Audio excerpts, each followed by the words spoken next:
Dragon Ball Z Budokai Tenkaichi 4 versus Naruto x Boruto Ultimate Ninja Storm Connections is a conversation. We've never had two arena fighters of this caliber get announced around each other. Yes, back in the day we had stuff like the One Piece Arena Fighter game and Storm come out. However, nobody was comparing those two and saying that the One Piece game was going to be better. This, however, is the king of arena fighters versus its little brother.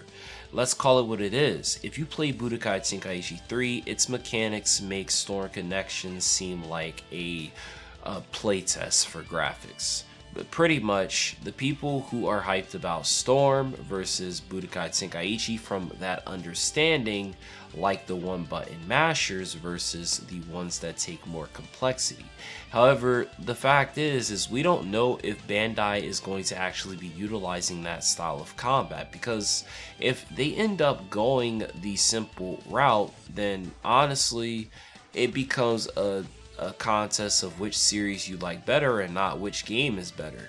Now, as far as I know, the game is being developed by Spike Chunsoft, and people have mixed feelings about that. There are people who say CyberConnect 2 makes better games than Spike Chunsoft.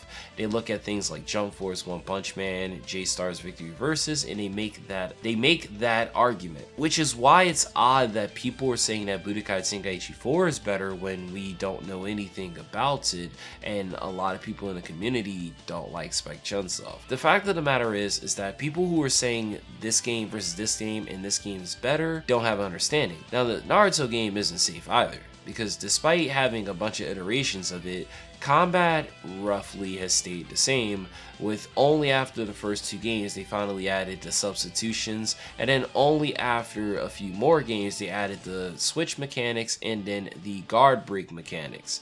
Basically, there's not much difference to the combat in comparison to the first one, while the Budokai Tenkaichi game's combat did evolve. And remember, these games had to come out roughly a year after one another, and they were able to make a robust battle system despite that. Call it what you will, but I would have to say that the Budokai Tenkaichi 4 game is the more hyped game if they're going back to their roots. Again, it is Spike Chunsoft, though if they're going back to their roots, I would say that this game has the greater potential, and honestly, I'm not sure why Bandai announced this around this. Even if it comes out a year later compared to Storm Connections, it was still bad business in my opinion. What do you guys think about this? Let me know, which game are you more hyped about?